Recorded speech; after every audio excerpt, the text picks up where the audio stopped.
Estamos apresentando Estudo Sistematizado da Doutrina Espírita, ESD.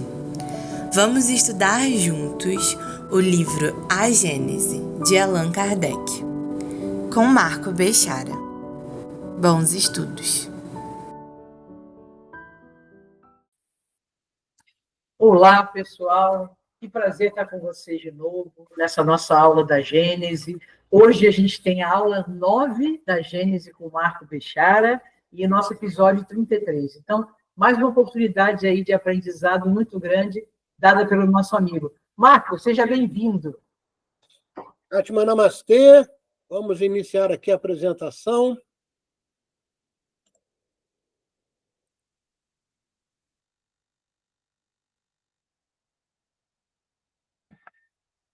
Já está compartilhando, tá? Ok, vamos lá então. Atma Namastê, que a paz do Senhor Jesus esteja conosco, nos orientando e dando a vocês a lucidez necessária para que possamos entender esse tão importante livro que é a Gênese, codificado pelo nosso querido irmão Kardec. Nós vamos falar hoje do capítulo 12 da Gênese, onde ele inicia a Gênese mosaica. E vale a pena a gente entender, né? Mosaica vem de Moisés, tá? Como eu faço sempre alguns acréscimos da ciência, e hoje eu vou fazer uns acréscimos do próprio Antigo Testamento, e alguém podia perguntar, mas por que, Marco? Porque às vezes fica muito difícil, por exemplo, numa casa espírita, a pessoa entender somente o que está escrito no livro, né? No caso, no livro codificado, que é a Gênese. Por muitas vezes, é necessário você entender que Kardec fez recortes, principalmente o livro A Gênese, né? Ele faz recortes juntando o Antigo Testamento, principalmente o que foi escrito por Moisés, né? Que é a Gênese, lá no princípio de tudo.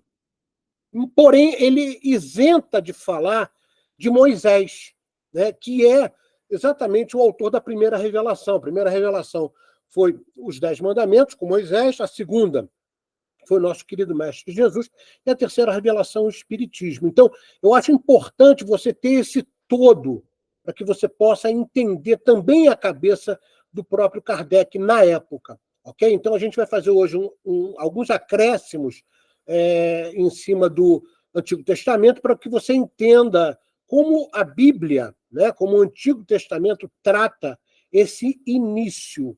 Ok? Então, vamos lá. Bom, então essa aula vai apresentar o quê? Uma visão material, é óbvio, né, da ciência com um paralelo entre o Espiritismo, que é a visão de Kardec, e a Gênese mosaica de Moisés, né, que viveu entre 1391 e 1271 antes de Cristo. No que se refere a Deus de toda a criação, tá?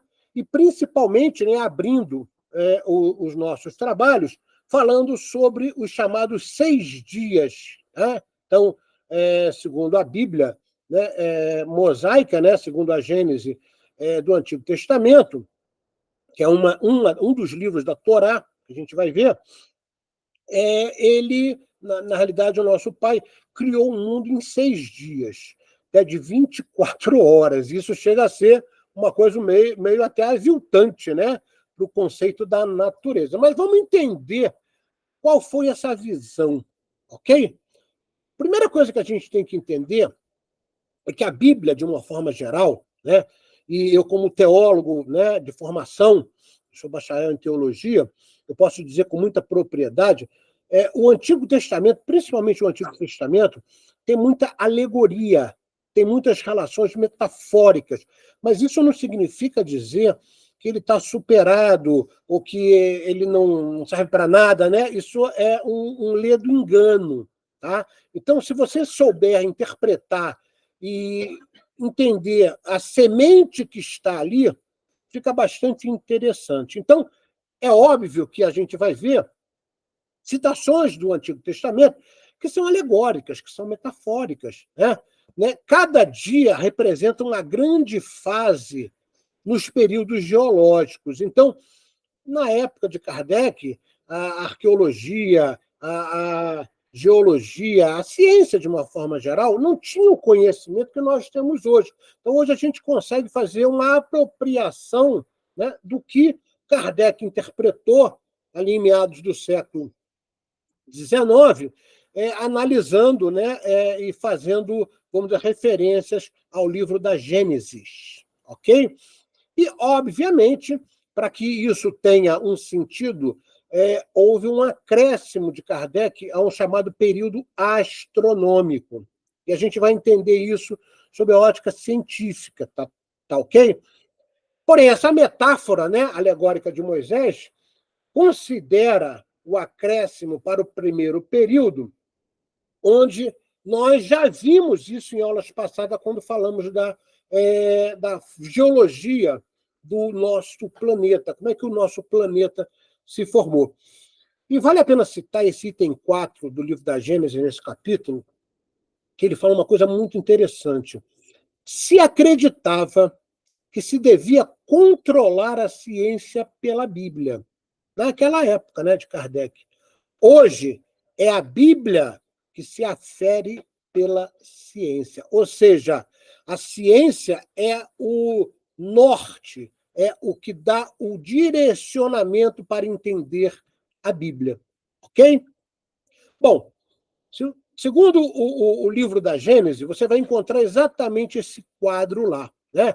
Primeiro dia, o céu e a terra, né? Ou seja, o Pai fala que haja luz, e a luz se fez, depois que haja terra, e a terra se fez, que haja água, e cada comando, segundo a Gênesis bíblica, ou seja, o Antigo Testamento, a coisa ia acontecendo.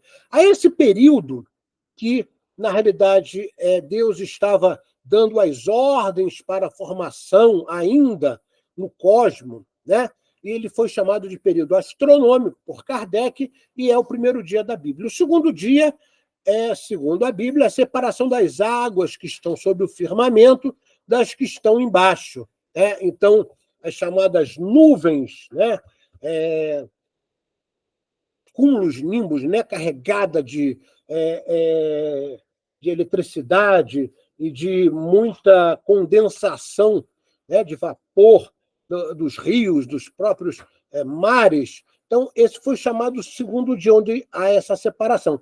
Kardec chama isso de período primário, onde houve um endurecimento da superfície da Terra, ou seja, aquela coisa que era praticamente uma bola de fogo começa a se resfriar, começa a haver formação das camadas graníticas, né? E por aí vai. Terceiro dia, as águas que estão sob o firmamento se ajuntam, o elemento árido aparece, a terra e os mares, e o início das plantas no terceiro dia. É o período de transição. As águas cobrem toda a superfície do globo. A gente sabe hoje, né, que pela ciência houveram 5 grandes extinções em massa. Tá? Então, esse dilúvio universal, vamos chamar assim, né, foi um período, né, onde as águas ainda não estavam, vamos dizer assim, totalmente consolidadas em determinadas localizações, até porque não havia ainda uma separação de continentes, né, era a Pangeia. Então, isso foi chamado por Kardec de período de transição. O quarto dia, segundo a Bíblia, surge, né, o Sol. Então, aqui tem um erro grave no que se refere à ciência. Né? Então, é como se a Terra tivesse surgido primeiro do que o Sol. Tá? Não fica muito claro essa afirmação, mas também fica um pouco obscuro. E a gente sabe que a formação primeira do nosso sistema solar começa com o nosso Sol, tá bom? Mas na relação alegórica e metafórica do livro da Gênesis, né? Gênesis da Bíblia, o Sol, a Lua e as estrelas surgem. Kardec observa isso e chama isso de período secundário. Superfície da Terra pouco acidentada, águas pouco aprofundadas e pantanosas, temperatura ainda muito quente, né? Vegetações menos colossais, novas espécies, né? Musgos, né? Vamos dizer assim, primeiros brotos que futuramente teriam as árvores, né? as origens, vamos dizer assim, do que seriam os peixes, né? Os crustáceos e por aí vai. O quinto dia, os peixes e os pássaros se consolidam. Então, repara, na visão da Gênese de Moisés, né, do livro da Bíblia, né, houve vamos dizer assim, como se fosse um gap. Né? Deus foi criando as coisas aos poucos. E a gente sabe que isso, hoje, pela ótica da ciência, não foi bem desta maneira. Né? As coisas aconteciam quase que ao mesmo tempo, né? Para dar condições de haver no futuro, né, vida no nosso planeta. Então, esse período chamado quinto dia, Kardec apropriou como período terciário, onde grandes alçamentos da crosta sólida, a formação de continentes, aí começa a Pangeia começa a se separar, né, para formar os continentes, acúmulos de águas em determinados locais, formando não só os mares, mas também os rios e por aí vai, ok? E no último dia surgem os animais, ou seja, os mamíferos têm a oportunidade, né? A gente lembra na ciência que eles só surgiram após a extinção dos dinossauros, e também surge o homem. Então, Kardec pega todo esse conceito, né, do sexto dia e chama de período quaternário ou pós-diluviano, porque no terciário também teve um dilúvio universal. Não é o dilúvio de Noé, é um outro dilúvio onde as águas praticamente tomaram conta de tudo. Então, repara, quando a gente pega a Gênese mosaica e compara com a visão de Kardec, a gente vai ver que Kardec já começa a fazer uma espécie de segmentação para que a gente pudesse entender. Vamos lembrar que essa foi a visão de Kardec nos meados do século XIX, né? Então, mais de 150 anos atrás. Então, a ciência ainda não estava equipada de equipamentos para a gente poder ter mais precisão. Então, sob a ótica de Kardec, né, para quem, por exemplo, nunca estudou sob a ótica científica, arqueologia, né, os tempos geológicos, seria ter uma forma de entendimento de como o planeta se formou. Porém, nós sabemos que a ciência nos revela coisas, né? E essas coisas têm que ser complementadas em cima do que Kardec deixou, como ele mesmo afirmou. Então, vocês devem lembrar dessa figura que eu coloquei quando a gente falou da formação do planeta Terra, que, segundo o livro da Bíblia, né, a primeira, vamos dizer assim, os primeiros versículos são de Deus, onde ele, né, cria praticamente o universo, e ele cria através dessa frase, que haja luz. E aí vem, e a luz se fez. E aí ele começa a explicar dentro do livro. Então, isso é logo no versículo 3, no capítulo 1 da Gênesis do livro da Bíblia. E é interessante você entender isso, porque o próprio Kardec, veja a inteligência de Kardec, quando, né, ele se refere, né, ao livro da Gênese, que foi codificado por ele deixa claro o seguinte, ó, nesse capítulo 12, tá? Na segunda parte, no item 8. Antes do nosso Sol e nossa Terra, existiram milhões de sóis e de terras, as quais, por consequentes, gozavam de luz. Então, olha só, Kardec aqui já faz uma espécie de complementação ao livro da Gênesis, né? Que haja luz para o devoto, por exemplo, evangélico, né? Que não teve a oportunidade de estudar o livro da Gênesis, nem tem acesso à ciência, né? Ele acredita que tudo começa aqui, né? E Kardec deixa claro o seguinte aqui, nessa frasezinha, né? Olha, quando o nosso sistema solar foi criado, já haviam outros sistemas solares e outros planetas.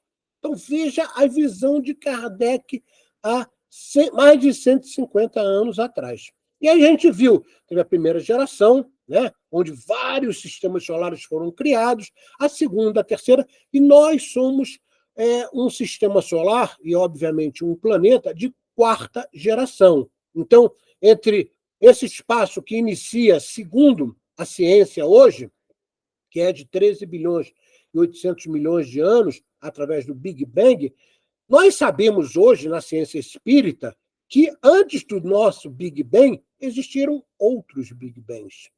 O universo que nós conhecemos não inicia há 13 bilhões e 800 milhões de anos atrás. Né? O que a gente sabe pela ciência é isso, mas a gente tem a nítida impressão, pelo que os espíritos nos afirmam e pelo que nós podemos entender, fazendo comparações, que existia vida, existiam universos antes disso.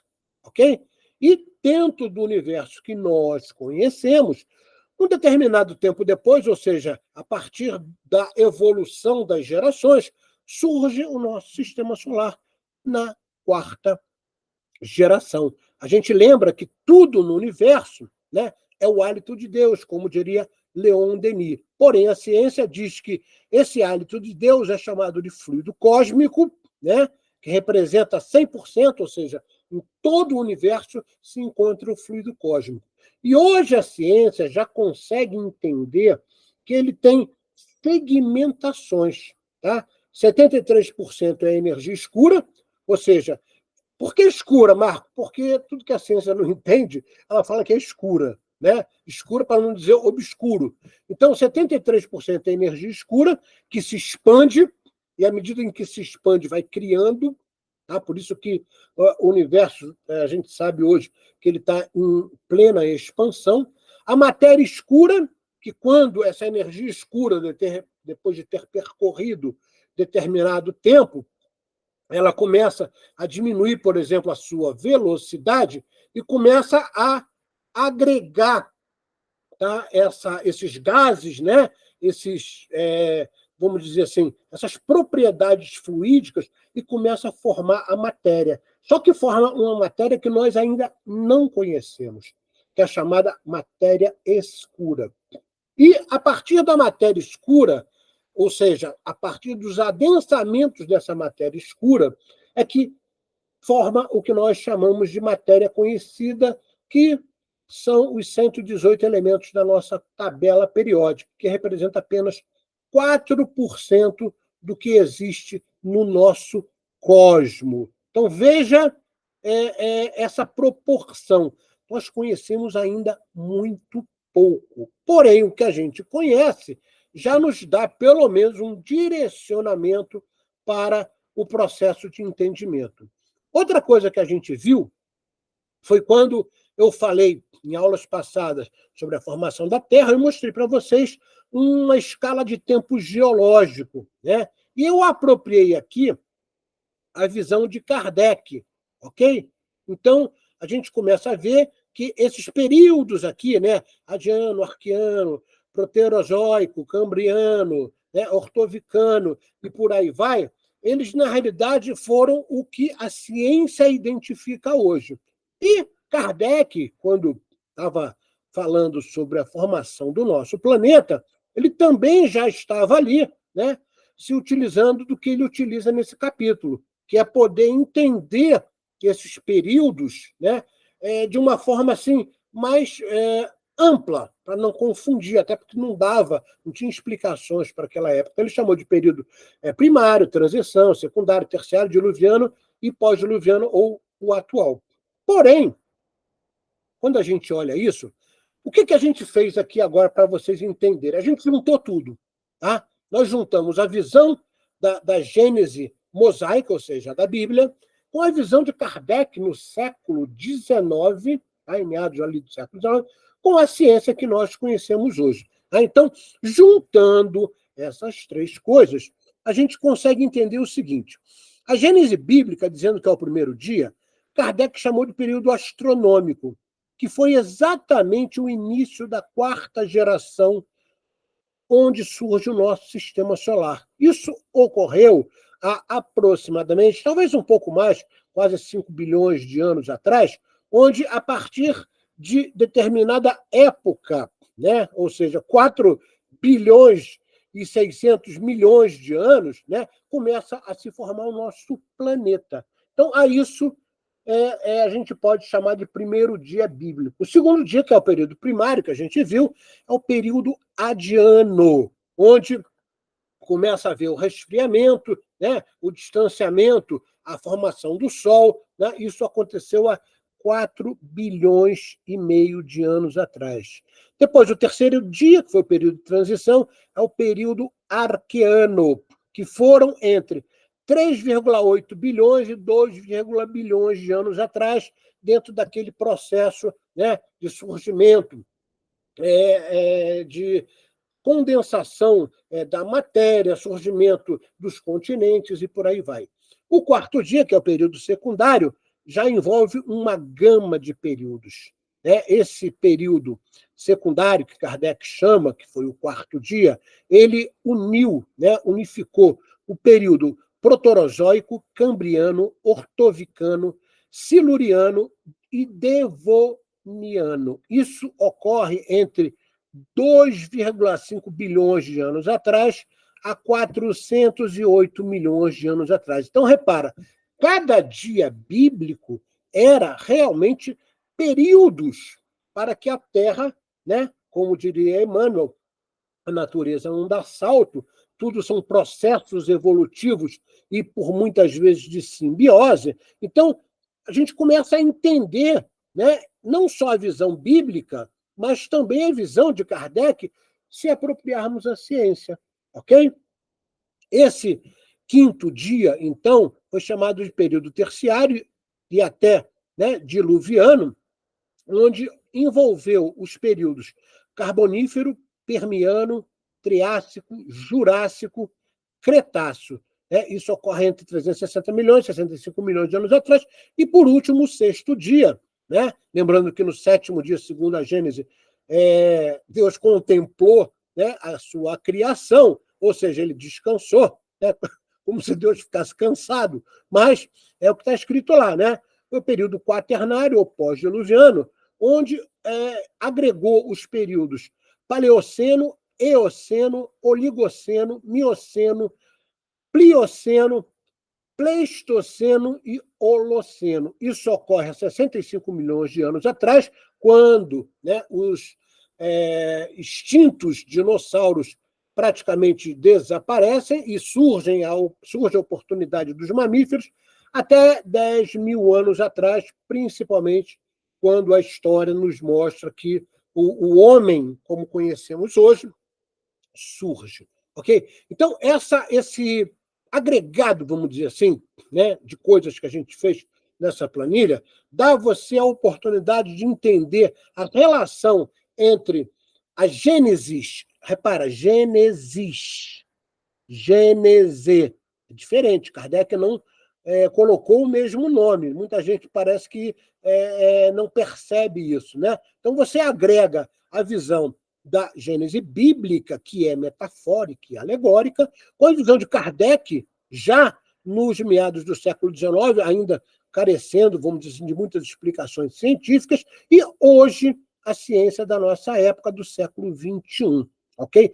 Isso é importante para que você possa entender, né, esse chamado capítulo 12, né, sobre a Gênese mosaica, onde Moisés, né, a figura aqui de Moisés, ele, segundo os historiadores, ele foi responsável pelos 5 primeiros livros da Bíblia. Esses 5 primeiros livros é que formam o chamado Pentateuco judaico ou Torá. A Torá é exatamente esses 5 livros da Bíblia. Por isso aqui a gente consegue entender quando se fala no início da religião judaico-cristã, porque muito da era cristã vem exatamente desta era judaica, ok? E, só para lembrar, o nosso querido mestre Jesus era judeu. E a gente agrega isso à visão de Kardec com um aglomerado, para que possamos chegar a esta planilha, dessa visão científica, ok? Bom, eu acredito que é muito importante você entender um pouquinho, né? Então, eu fiz aqui um apanhado para vocês sobre o livro da Gênese, que é o primeiro livro, né, de Moisés. Ele é composto de 50 capítulos. Eu vou fazer só uma passagem aí de uns 15 minutos para que vocês possam entender. Depois, quem quiser se aprofundar mais, pode até ler isso aqui com mais propriedade, ou então buscar no próprio livro da Bíblia. Tá? Eu tenho muitas Bíblias, né? Eu fui obrigado a ter para poder entender versões diferentes, a King James, a TEB, né? E eu gosto da Bíblia Nova Almeida, atualizada, porque ela tem uma forma muito simples de passar as coisas. Tá? Não tem nada rebuscado, então eu me utilizei dessa Bíblia Nova Almeida atualizada. Bom, a gente viu, desses 50 capítulos, o capítulo 1 é a criação do universo, né, que a gente verificou nos slides anteriores. O capítulo 2 é a formação do homem e da mulher, é o chamado Adão e Eva, né, que nós vimos, né, nas aulas passadas, que é a raça adâmica, né, e a Eva não foi retirada, né, numa relação metafórica, da costela de Adão. O capítulo 3 é a queda e a expulsão do paraíso. A gente sabe, né, que essa queda, na realidade, são os capelinos vindo para o planeta Terra, onde encontraram aqui duas raças já estabelecidas, né? Nós vivemos numa era primitiva, e a raça amarela e a raça negra eram os originários do planeta. Daí, inclusive, vem o racismo que a gente falou. A expulsão do paraíso, ou seja, eles foram degradados de capela porque não tinham mais condições vibracionais de continuar lá. E aí aparece na Bíblia a atuação da serpente, né? Que é a própria consciência, e o episódio da maçã, que é usufruir do seu livre-arbítrio para poder fazer o que você quer, e, obviamente, tem consequências. Depois a gente, no capítulo 4, vê, né, o homicídio de Abel, ou seja, Caim mata Abel, os descendentes de Caim. Então, isso aqui, esse pedacinho é muito importante para você entender. Então, os descendentes de Caim, né, Caim matou Abel, mas ele ficou vivo, né? Então, não se sabe, a Bíblia não explica como é que ele teve filhos, né? Porque não tinha mais ninguém, né? Então, fica um gap aí na história bíblica, mas vamos dar continuidade. Ele se torna progenitor, né, de alguns filhos que foram gerando outros filhos e outros e outros, até o próprio Adão. Depois de ter Adão e Eva, Deus dá a ele a oportunidade de ter outro filho, que foi o Sete. O Sete, ele teve, na realidade, um progenitor, foi pai, né, de Enos, tá? E é importante você entender esse conceito, porque é daqui praticamente que surge a humanidade, tá? Isso foi colocado naquele, acho que o último filme que você deve ter visto sobre Noé, tá?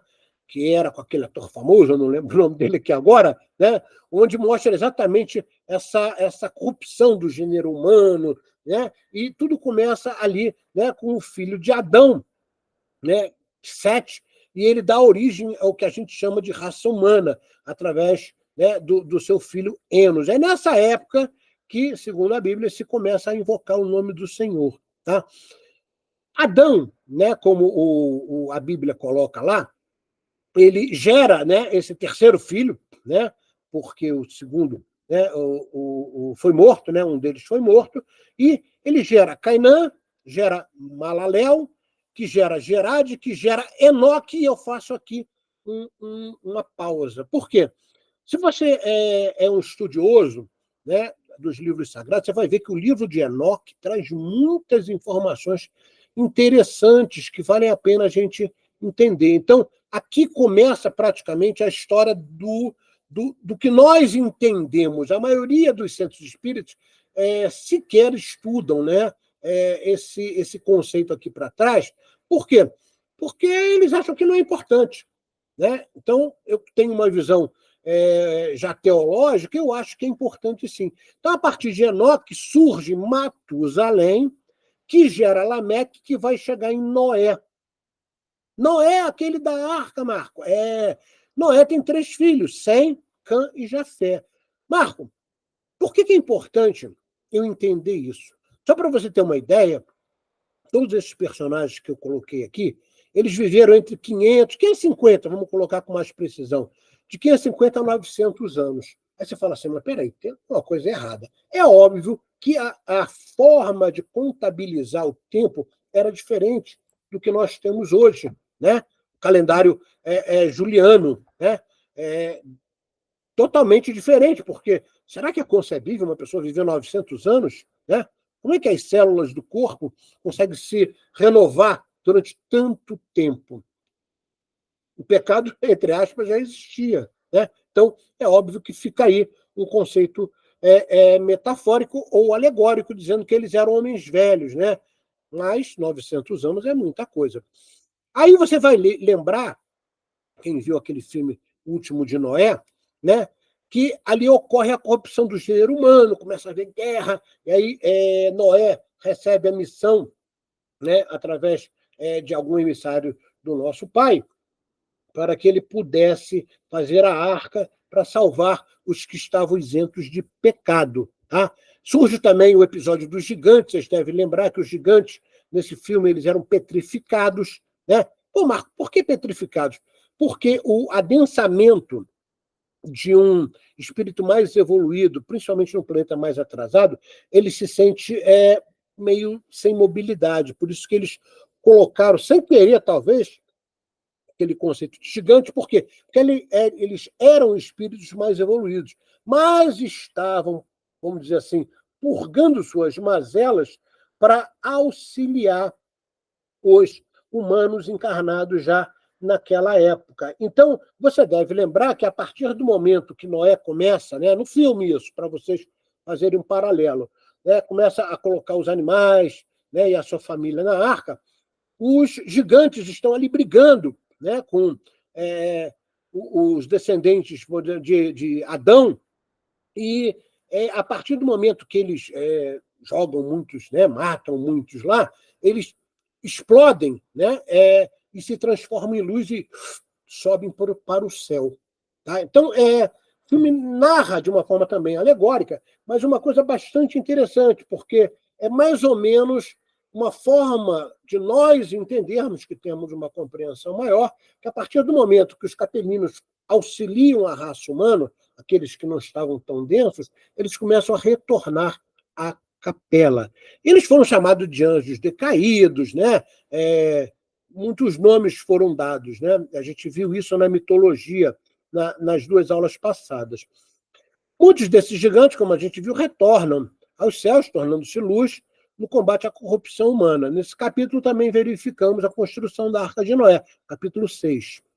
Capítulo 7 vem o dilúvio, eu vou, né, não vou entrar em muitos detalhes, mas só para vocês entenderem como é que esse desfecho fecha o livro das Gênesis de Moisés. Depois vem o fim do dilúvio, né, onde a família de Noé sai e dá início a, vamos dizer assim, uma nova geração.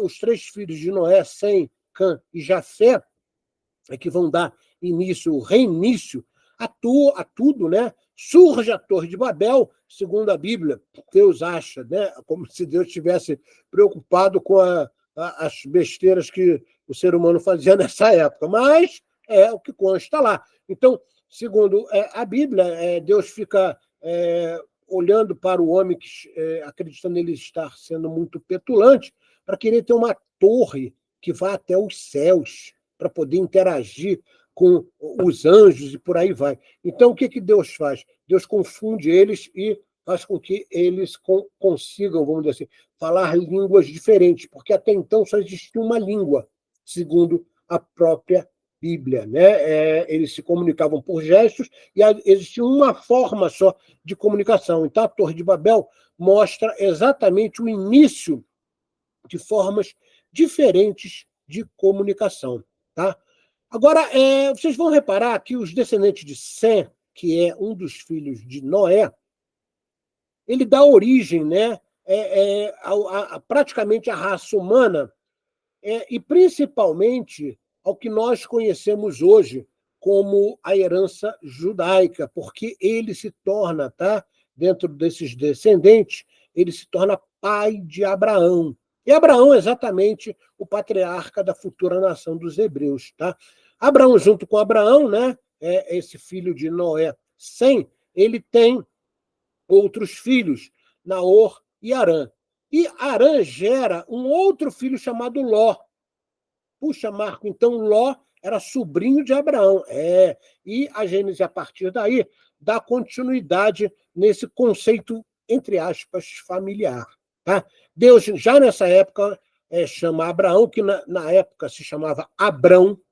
Tá? Depois você vai ver, ele é trocado, Deus consolida o nome dele, Abraão, como pai da nação, mas até então a Bíblia chama ele de Abrão, ok? Então, ele vai dando origem a outros descendentes, né, até formar o que a gente chama das 12 tribos de Israel. Né? Quando você vê mais aqui na frente, Jacó, que é um dos descendentes, né, dessa árvore genealógica de Abraão, é que vai dar origem, né, às 12 tribos, né, porque ele se casa com 2 esposas, tem 2 escravas que também geram filhos. Então a gente vai ver que, na época, a mulher de Abraão não se chamava Sara, era Sarai, e futuramente é que Deus dá. Né? Quando a gente fala Deus, a gente sabe que Deus não fala diretamente com o homem, ele fala através dos seus emissários. Mas estou aqui falando na linguagem bíblica. Tá? Então, todo esse conceito, na realidade, é interessante você entender, porque isso dá origem ao futuro Êxodo, onde vai surgir Moisés. Ah, Marco, então tudo começa aí. Então, o que acontece? Quando Abraão, né, que já era casado com... Né, Abrão era casado com Sarai, né, eles se juntam, né, junto com seu sobrinho Ló, e eles começam a ver que teve uma grande seca na terra dos cananeus, faltou alimento e tal. Eles vão para o Egito. Tá? E aí Abraão, né, com medo, porque Sarai era muito bonita, com medo dos egípcios ficarem de olho grande na mulher dele, ele fala assim: Sarai, você diga que é minha irmã, que eles vão me tratar bem, ok? Aí eles combinam isso. Só que o faraó acaba descobrindo, né? E quando descobre, amaldiçoa Abraão, fala assim: você mentiu para mim, tá? Sarai não é sua irmã, ela é sua mulher, né? E isso é a origem, e na época, né, haviam eventos, vamos dizer assim, que eles chamavam de pragas, e isso gerou algumas pragas ali no Egito, algumas catástrofes naturais e por aí vai, e o faraó culpa Abraão, né, pela mentira, e expulsa ele do Egito. Ó, pega aí sua mulher, seu sobrinho, Ló, e sai fora daqui. E eles foram embora. Tá? E quando eles vão embora, eles se separam. Abraão se separa de Ló. Abraão vai ali, né, próximo ali a Hebrom, né, ali nas colinas de Hebrom, e o seu sobrinho vai ali para uma região mais oriental, que se aproximava da cidade de Sodoma. Tá? Posteriormente, há uma guerra, tá, entre os reis de Sodoma, Gomorra, Adiná, Zeboim e Zoar, contra os reis de Elão, Goá, Siná e Elazar. E os 4 reis aqui últimos, eles ganham essa guerra e acabam praticamente colocando Sodoma sob a ótica da prisão. E como Ló estava morando ali naquela região, né, o que acontece? Abraão fica sabendo e fala assim: puxa vida, o meu sobrinho está lá. Aí ele pede ao Senhor orientação, né? E aí os mensageiros de Jesus, né? Vamos falar a verdade, já eram os mensageiros de Jesus, né? Já ali estruturando e coordenando tudo. O Abraão reúne 318 guerreiros que eram originários ali, né, de Canaã, onde ele se estabeleceu, e vão ali resgatar Ló, em Sodoma. E eles conseguem fazer isso. Tá? O Melquisedeque, é importante frisar, porque Melquisedeque se torna um grande mentor espiritual. Tá? No futuro, ele inclusive faz parte da horda da fraternidade branca e outras coisas, quando a gente estuda, por exemplo, né, outros seres, né, que nós chamamos de fraternidade branca, que são aqueles seres que estão descritos a caminho da luz, onde Jesus é um dos membros. Tá? E o Melquisedeque era um rei de Salém, e também era sacerdote de Deus. Tá? Então, Melquisedeque abençoou Abraão, dizendo, né, olha, puxa, eu consigo entender a coragem que você teve, o perigo que você correu de entrar nas terras de Sodoma para resgatar o seu sobrinho. Tá? E o próprio rei de Sodoma reconhece, né, até porque tinha sido vencido na guerra, essa coragem de Abraão, e oferta a ele bens. Tá? Porém, Abraão não aceita nenhum bem. Fala, não preciso, o que eu tenho já é suficiente e eu me satisfaço com as bênçãos do Senhor. Tá? Então, veja Abraão já, né, um espírito preparado, né, para o que viria posteriormente. Então, nesse momento, né, a partir desse momento, existe uma aliança, né, entre Abraão e o pai. Uma primeira aliança que não é ainda aliança, vamos dizer assim, fidedigna, que vai gerar o povo hebreu, ok? Mas ele já faz, através de seus emissários, uma espécie de profecia. Ele dizendo, olha, eu vou te mostrar as terras que serão promissoras para a nação que você será o patriarca, e, posteriormente, devido aos seus equívocos, essa nação vai ser escrava, vai sair desse território, vai ser escrava durante 400 anos. E isso acontece. Né? Quando a gente vê que as tribos, né, já estavam ali iniciando a sua consolidação, vão para o Egito, devido a uma escassez completa de alimentos e até de água, né, nas terras de Canaã. Então, eles vão para o Egito e lá permanecem durante 400 anos como escravos, até surgir Moisés. Tá? E, diga-se de passagem, há vários livros espiritualistas que dizem que Moisés é a reencarnação de Akenaton. Puxa, Marco, qual é a relação entre os dois? Tanto Akenaton quanto Moisés, na história, tá, que a gente conhece, né, que hoje nós podemos estudar, eles eram defensores de um Deus único, de um Deus que tinha supremacia sobre tudo. Akenaton, já no Egito, né, tinha essa visão e, posteriormente, né, é bem provável que tenha reencarnado como Moisés e nascido também novamente no Egito, apesar de ser oriundo do povo hebreu, mas nasce no Egito, pois vai ser educado no Egito para que possa, vamos dizer assim, ter as qualidades cognitivas que já lhe pertenciam afloradas. Ok? A gente vai ver no capítulo 16, né? Sarai, até então, né, chama a sua serva, que era Agar. Por quê? Porque ela não conseguia dar um filho para Abraão. Então fala, Agar, deite-se com meu marido, e daí nasce Ismael. Quem é esse Ismael? Ele vai ser o futuro pai da nação árabe, tá? Porque posteriormente, né, a própria Sara pede que Abraão tire ali das terras, né, que eles viviam, tire Agar e Ismael, pois ele não era um filho legítimo. Tá? E eles vão exatamente ali para a península, acho que hoje seria as regiões que foram formadas do povoado árabe. Tá? E esse mesmo Ismael é o protetor da pátria do Evangelho, ou seja, é o Brasil. Tá? Caramba, Marco! Esse mesmo Ismael... Então, repara, a fundação do povo, vamos dizer assim, muçulmano, né? Pegando aí uma visão geral, é a mesma do povo hebreu. Eles vivem em guerra até hoje. É uma coisa completamente insana. Tá? Porém, né, quando, né, acontece isso, Deus promete a Abraão um filho legítimo. Porém, Sarai e Abrão eram muito velhos, então eles ficam ali, será que isso vai realmente acontecer? Tá?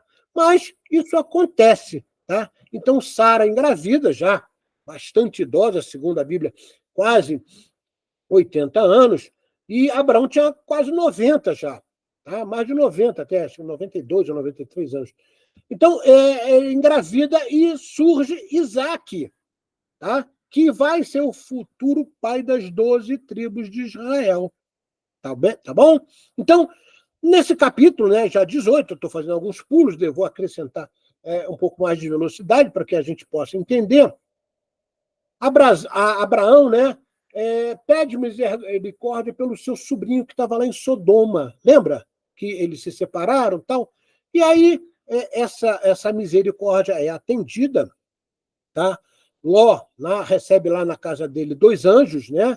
2 espíritos, né? e eles avisam a Ló para pegar tudo que tinha e saísse, porque Sodoma ia ser completamente destruída. E os anjos falam para ele, olha, você vai sair daqui agora, mas não olha para trás. Tá? O que é, na realidade, olhar para trás? É você não se apegar a nada.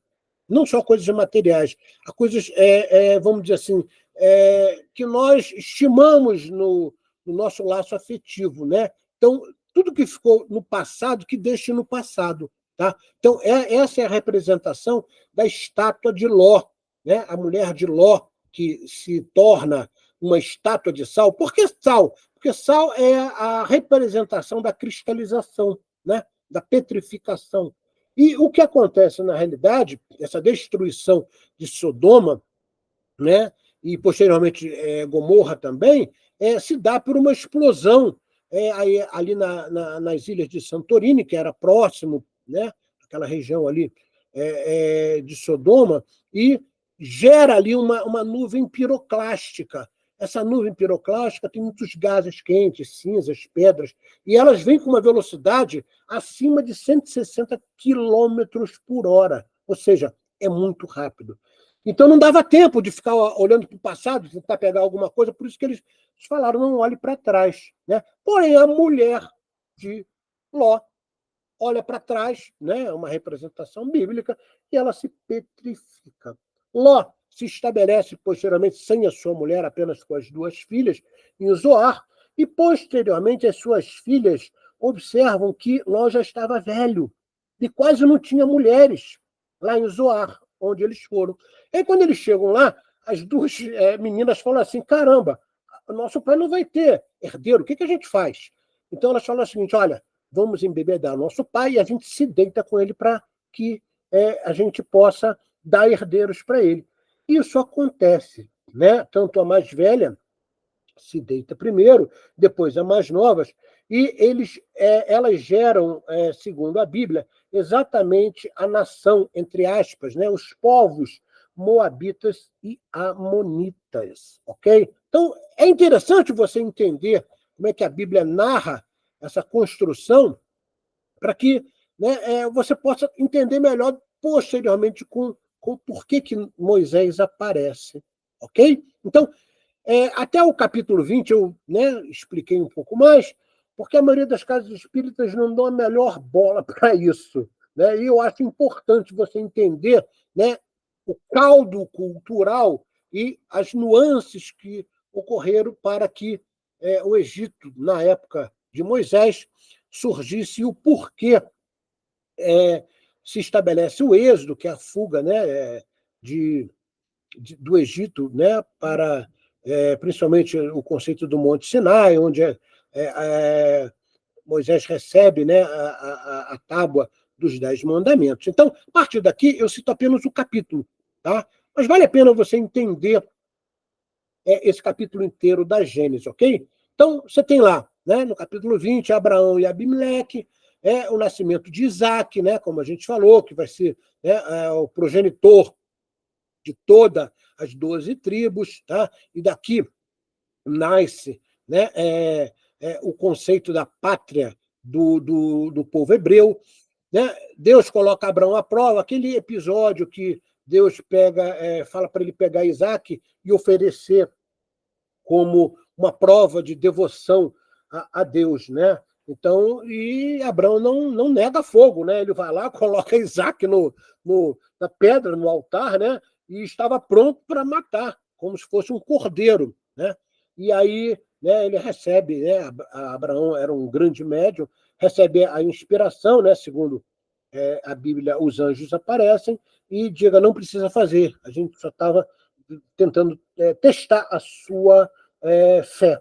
Tá? Depois vem a morte de Sara, uma esposa para Isaac, descendente de Abraão, né?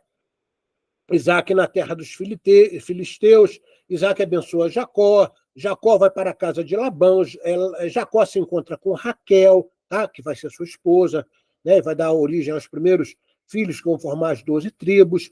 Raquel entrega a sua escrava Bilá, né? A Bilá, ela na realidade surge porque Raquel não tinha mais condição de dar filhos, né? Ela achava que não tinha, porque posteriormente ela acabou dando outros filhos a a Jacó. Esse mesmo Jacó é que posteriormente vai ser chamado Israel. Ele troca de nome para Israel. Por isso é que são os filhos de Israel. As 12 tribos judaicas são os filhos de Israel, que são os filhos de Jacó. Ok? Jacó volta para a terra de seus pais, né? E faz uma nova aliança. Jacó se reconcilia com Esaú, encontra Esaú e Jacó, Diná e os siquemitas. Jacó faz um altar em Betel, descendentes de Esaú, José, seus irmãos, aqueles episódios de José, né, que ele é levado pelo Egito, lembra?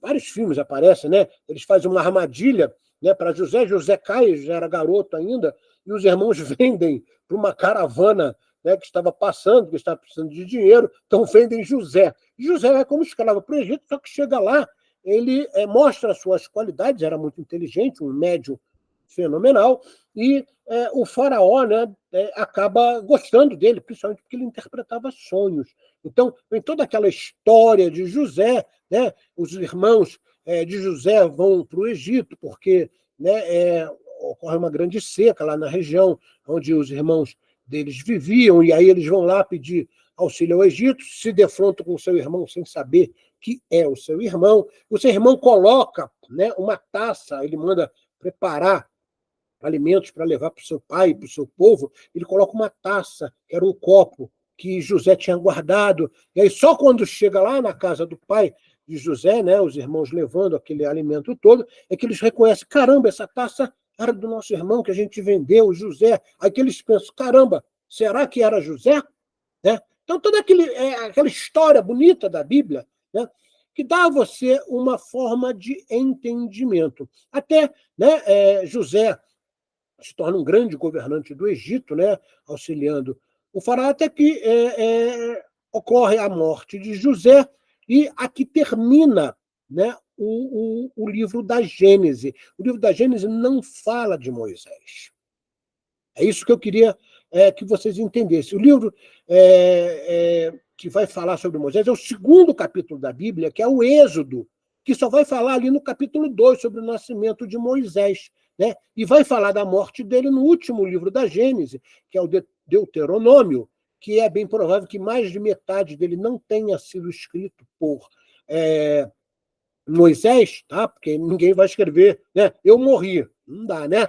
Então, até a morte, né, de Moisés não adentra a terra prometida, que é Canaã, no capítulo 34. Eu acredito que é importante você entender, né, de uma forma generalizada, esse preâmbulo do início da saga e da vida de Moisés, ok? Aqui está a formação da origem das 12 tribos, né? Abraão se casa com Sara, né? Eram, no início, Abrão e Sarai.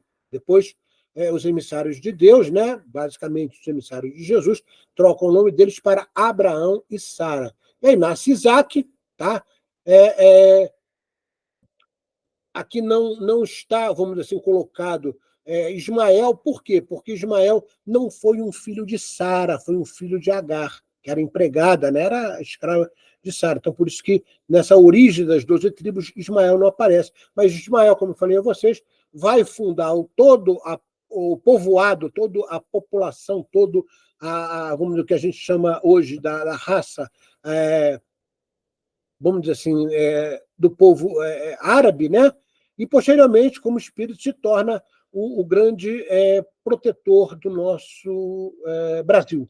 Ok? Isaac se casa com Rebeca, tem o filho Jacó, e Jacó tem 2 esposas. Raquel é a primeira e Lia a segunda. Cada um lhe dá um número X de filhos, tá? Sendo que tanto Lia quanto Raquel, em determinado momento, acreditam que não conseguem mais ter filhos, e entregam posteriormente Bilá e Zilpa, que são 2 servas, para também dar filhos a Jacó, que posteriormente se chamará Israel. E aí, se você contar os homens, Gad, Azer, Dan, Naftali, José, Benjamim, Ruben, Simeão, Levi, Judá, Isacar e Zebulon. Então, 12 filhos, daqui as 12 tribos de Israel, ok? Então, repara, entendendo esse preâmbulo, que eu acredito ser importante, vale a pena a gente entender quem era Moisés. Eu acho que a melhor maneira de você entender quem era Moisés na pena de Chico Xavier, né? Sob a orientação de Emmanuel, né? E ele fala isso no capítulo 7, tá? Na minha versão ali, que é a terceira versão do livro A Caminho da Luz, página 66 a 69, tá bom? Então, vamos lá. O que Emmanuel passa para Chico para que a gente entenda quem era Moisés? Vamos encontrar o grande legislador hebreu saturando-se de todos os conhecimentos iniciáticos do Egito, no Egito antigo, onde seu espírito recebeu primorosa educação. Moisés, na sua qualidade de mensageiro do Divino Mestre, procura então concentrar o seu povo para a grande jornada, que é o êxodo, né? Saída do povo hebreu do período de escravidão, que foram 400 anos, né? E aí, essa caminhada dura 40 anos. Puxa, mas por que durou tanto, né? Porque precisava de uma nova geração. Os, até então, que saíram do Egito, eram muito truculentos em aceitar determinadas coisas, inclusive aceitar, entre aspas, prodígios que Moisés revela, que a gente vai ver na próxima aula. Tá? E esses 40 anos, né, eles foram acampando em vários locais, e não pensem vocês que foi uma caminhada tranquila, existiam guerras o tempo todo. Eles entravam em terras de outros povos e tinham que guerrear. Então, foram bastante conturbados. Praticamente toda a geração que sai do Egito não adentra em Canaã, nem o próprio Moisés adentra. Tá? Moisés vê a terra de Canaã, tá? Que é a terra prometida, porém ele não adentra a terra de Canaã. Esses 40 anos foram necessários para não só a depuração do ego, né, como o surgimento de uma nova geração. Médium extraordinário, aí palavras de Emmanuel, realiza grandes feitos ante seus irmãos e companheiros maravilhados. É quando, então, recebe de emissários do Cristo, no Sinai, os 10 sagrados mandamentos. Então, repara, é comum a Bíblia falar, o Pai falou, eu falo com o Pai. Né? A gente sabe que Deus não fala com seres humanos, principalmente de um nível vibracional como o nosso. Né? Ele usa o quê? Os seus emissários. Então, é bem provável que nem tenha sido Jesus. Muita gente acha, no Monte Sinai foi o nosso mestre Jesus, foi o Cristo que falou. Não. Deve ter sido, né, um dos seus emissários, um dos seus mensageiros, que a Bíblia chama de anjos, ok? E lá ele recebe os chamados 10 mandamentos sagrados, que vão se tornar a primeira revelação, que até hoje representam a base de toda a justiça do mundo. O grande legislador dos hebreus trouxera a determinação de Jesus com respeito à simplificação das fórmulas iniciáticas para a compreensão geral do povo. A missão de Moisés foi tornar acessíveis ao sentimento popular as grandes lições que os demais iniciados eram compelidos a ocultar. Então, repara, Moisés, na realidade, foi o grande precursor de preparar o povo hebreu para receber uma entidade luminosa como era Jesus, como é Jesus, né? Então, era muito difícil se não tivesse ocorrido a vinda de Moisés, que já era um espírito preparado, como eu falei para vocês, né? É bem provável que tenha sido a reencarnação de Akhenaton. Tá? Então, já era um emissário do Cristo, né? Preparando o povo hebreu, que era um povo muito orgulhoso, uma fé realmente inabalável na sua própria crença. Porém, eles se achavam privilegiados. Tanto é que eles diziam, o meu Deus. Eles diziam, por exemplo, que o Deus deles era diferente dos deuses babilônicos, né? Que tinham outra forma de entender o conceito de Deus. Então, esse orgulho que, na realidade, vem de Capela, né? Desde da vinda desses capelinos que formaram, né? Uma dessas 4 grandes raças que povoaram o nosso planeta, elas eram muito orgulhosas. Então, Deus, né, Jesus, já sabendo disso, envia seus emissários para ir preparando esse povo hebreu, e depois de Moisés vieram muitos outros profetas, né? Aí você vai, puxa vida, veja que o plano divino ele é extremamente inteligente. Logo, não nos deixemos confundir sobre qual era a missão de Moisés e por que ele teve a necessidade de criar uma legislação humana. Repara, se você for estudar, por exemplo, os 5 livros da Gênesis, né, principalmente depois do Êxodo, né, onde vão acontecer ali regras de convívio. Tá? Isso não foi Deus, não foi os emissários do Cristo que passaram para eles. Isso era uma forma de Moisés legitimar a sua inteligência, a sua cognição, né, que já vinha de vidas anteriores, né, e que teve, por exemplo, a oportunidade de reencarnar ali devido às circunstâncias, sendo criado no Egito, né, com o que havia de melhor de educação. Ele é criado como herdeiro do faraó. Então ele teve uma educação assim ilibada, tá certo? Por quê? Porque posteriormente ele usaria esse conhecimento para fazer legislação, uma legislação humana que desse ao povo hebreu uma certa disciplina, porque eles eram extremamente, vamos dizer assim, golpeados pelas impulsões emotivas. E quando você decide com a emoção, né, que está logo acima ali da decisão instintiva, né, lembrando que o cérebro reptiliano é que dá a você a possibilidade das decisões instintivas, né? Ou às vezes nem decisões, aquilo acontece automaticamente.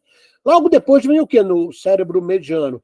O cérebro límbico, que é o cérebro das emoções. E nessa época, eles eram muito emotivos, decidiam, né? Por vingança, e dente por dente, olho por olho, todas aquelas coisas que a gente já conhece. Então, Moisés já prepara esse povo, né? Principalmente em Deuteronômio, né? Você vai ver que tem regras humanas, regras de como se estabelecer na terra, regras de como se relacionar, regras que eram necessárias para esse povo extremamente rebelde. Nós podemos citar com certeza que esses 10 mandamentos foram divinos, tá? Mas os outros conceitos e regras criadas por Moisés não foram divinas, foram da sua própria cognição. Vários conhecimentos acrescidos no Antigo Testamento são fruto da sua capacidade intelectual e notório conhecimento e cultura, que inspirava orientações de espíritos bons. Porém, escritos de forma alegórica e metafórica. Por não haver conhecimento de causa, ou seja, o povo era muito ignorante ainda. Então ele tinha que falar por alegoria, ele tinha que dizer que recebeu a mensagem do Senhor, né, que falava direto com o Senhor, e posteriormente quem vai herdar esse direcionamento para entrar na Terra Prometida é o seu irmão. Né? O seu irmão é que vai dar direcionamento ao povo, que é o Josué. Tá?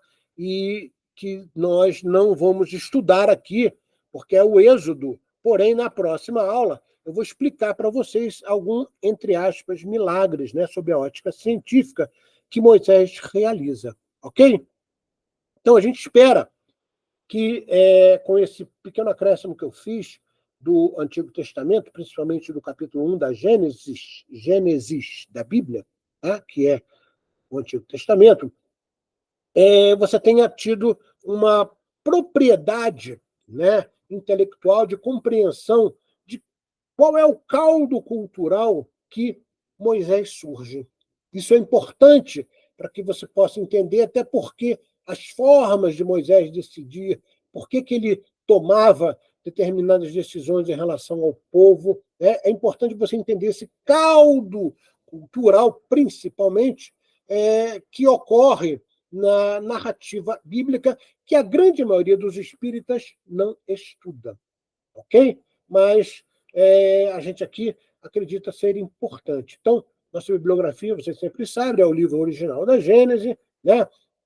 Dessa vez eu acrescentei, né, a Almeida atualizada, para que vocês pudessem ter essa compreensão do todo, a apostila, que é uma espécie de preâmbulo, que eu peço sempre para vocês lerem antes da aula, né, para que a mente já esteja preparada para receber informações, e eu sempre acrescento informações na aula, tá? E vocês recebem também esse material que eu apresento em slides aqui, ok? Sem falar que a gente sempre acrescenta a ciência espiritual e a própria ciência material, que é a física, ok?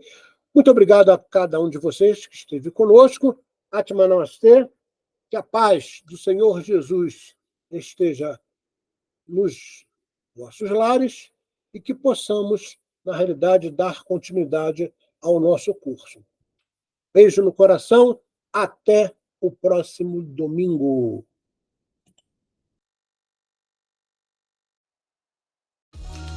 Foi incrível estudar com você. Te esperamos no próximo Estudo Sistematizado da Doutrina Espírita.